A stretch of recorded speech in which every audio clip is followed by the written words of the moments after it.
Саламатсыздар ма балалар? Қазақ тілі сабағын бастаймыз. Өткен материалды еске түсіріп көрейік. Сын есім туралы біз не білеміз? Яғни заттың сынын білдіретін сөздерді сын есім деп атаймыз. Ал сын есімдер қандай сұрақтарға жауап береді? Оны да білесіңдер сендер. Дұрыс, қандай және қай сұрағы. Ал сын есімнің түрлерін естеріңе түсіріп көріңдерші. Қандай түрі бар еді?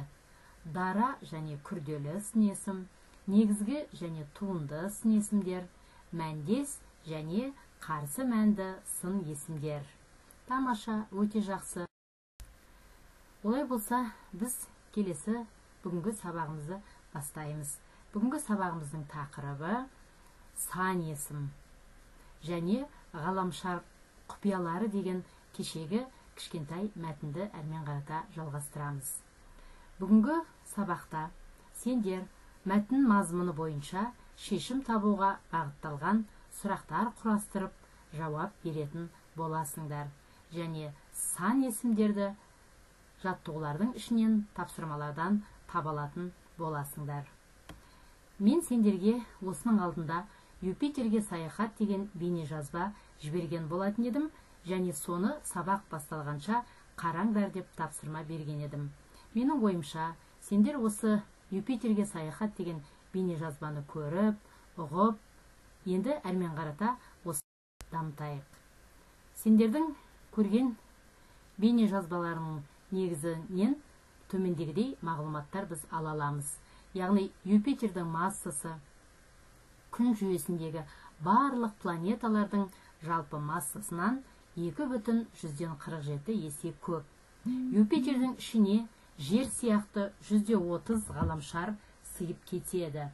Оның күшті гравитациялық өрісі комета мен астероидтарды өзіне тартып алып, жерді қақтығыстан құтқарады.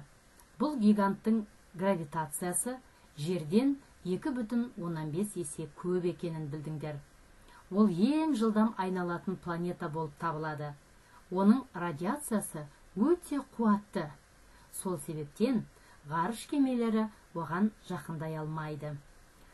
Қазіргі уақытта оның 79 серігі белгілі. Юпитер Марс пен Сатурнның арасында орналасқан. Юпитерде бір тәулік 10 сағат, ал бір жыл 10 жылды құрайды. Ядросының температурасы 20.000 Цельсий градусты құрайды. Бұл ғаламшарда өмірдің болуы емес. Оның қатты беті жоқ және судың мөлшері өте аз. Міне, сендер көрген бейне жазба және қосымша көздер арқылы сендер осындай мағлұматтар алдыңыздар. Ең үлкен ғаламшар, яғни бүгін біздің өтетін мәтініміз осылай аталады. Юпитерге байланысты, сол тақырыпқа байланысты болып отыр. Мінекей, сендердің алдарыңда жаңа жазбадан көргендей Юпитердің суреті бейнеленген. Енді әрмен қарата мәтінменен жұмыс жасауды бастайық. Ең үлкен қай ғаламшар? Мәтіннің бұл тақырыбы, тапсырмасы мәтінді оқы дейді. Юпитердің үлкендігі сонша, оның ішіне қалған 8 ғаламшар түгел сыйып кетеді. Сасқан газды аса жойқын жел тасқыны аударыстырады да, осы ғаламшардың үстінде ғажайып әдемі әшекей пайда болады. Юпитер ертедегі римдіктердің бас құдайының құрметіне берілген атау. Юпитер сақиналы 4 ғаламшардың бірі. Осы 4 ғаламшар газды алып деп те аталады. Олар Юпитер, Сатурн, Уран және Нептун. Бұлар ортасындағы кішкене тасты қоршап тұрған аса ірі газ шары секілді. Міне осы Юпитер туралы сендерге берілген шағын ғана мәтін жыл 12 ай кітабынан алынған.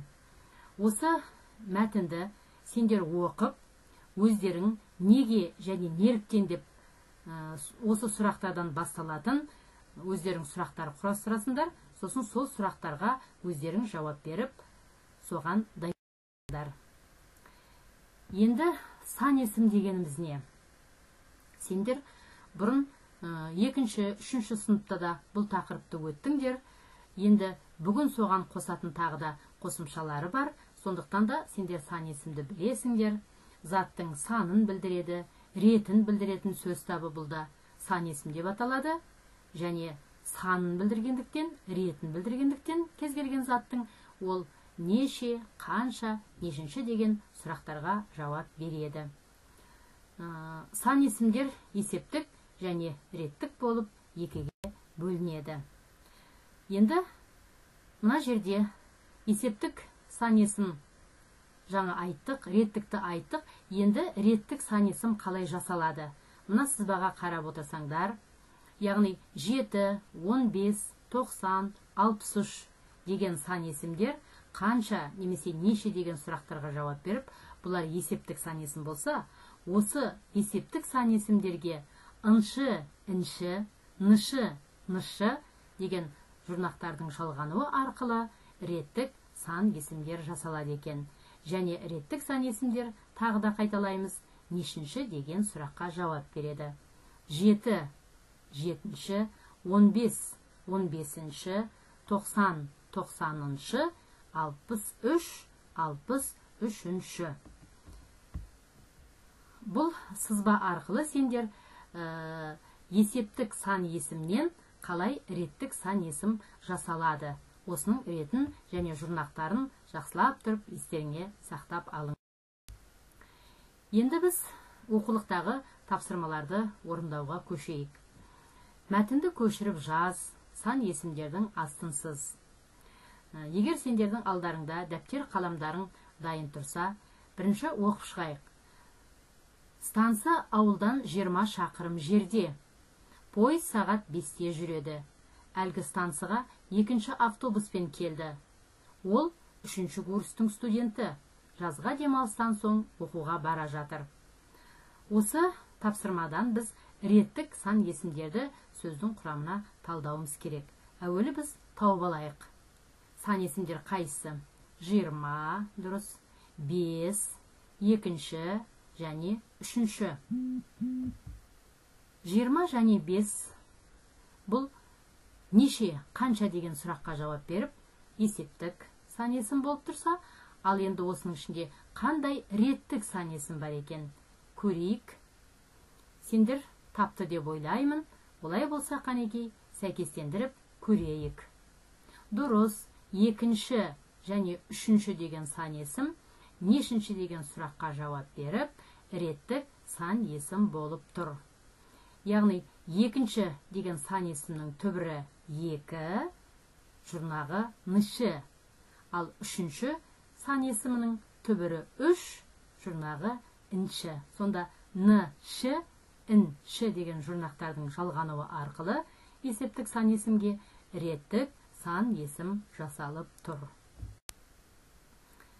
Енді келесі тапсырма. Мәтінді оқы. Мен оқимын, сендер жақсылап тұрып тыңдап отырыңдар. Сосын әрмен қарата тапсырма орындаймыз. Ай жердің ең жақын көршісі. Айда ауа да, жел де, су да болмайды. Айда үнемі қараңғы болып, жұлдыздар көрініп тұрады. Астронавтар жерге қарағанда айдың үстіне биікке еркін секіре алады. Өйткені онда тартылыс күші аз. Айда үлкен шұңқырлар бар. Оларды кратерлер деп атайды. Осы мәтінді, шағын мәтінді көздерімен бір жүгіртіп шығыңдар тағы да. Қазір біз ақиқат па әлде жалған ба деген тапсырмаларды орындаймыз. Егер бір оқып шықсаңдар, келесі тапсырманы орындайық. Мәтінге сүйеніп, мына сөйлемдердің ақиқат не жалған екендігін дәлелде. Жер айды айнала қозғалады. Қалай ойлайсыңдар? Дұрыс, ақиқат. Айда жел соғып тұрады. Жалған. Айда су болмайды. Ақиқат.